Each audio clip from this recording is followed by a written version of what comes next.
Seveda se da tudi z samoizobraževanjem marsikaj naučiti, ampak to, kar se naučimo, je treba malo preveriti, mogoče še kakšno drugo knjigo pogledati, se lahko tudi kakšno knjižnic posodite, tudi kakšno tujo literaturo, preden bi mi to začeli uživati.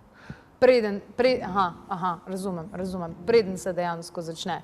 Ja, fajn, jaz mislim, da sva pripravljena, se pravi, prvič mi priporočate, da grem z enim, ker že to več dlje časa počne, ne?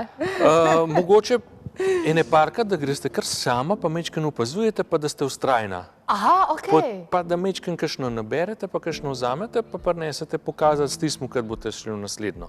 In vam bo mogoče že kaj povedal, potem pa v ene peto, šesto, pa da greste še s kakšnim, pa vam bo že poj na licu mesta.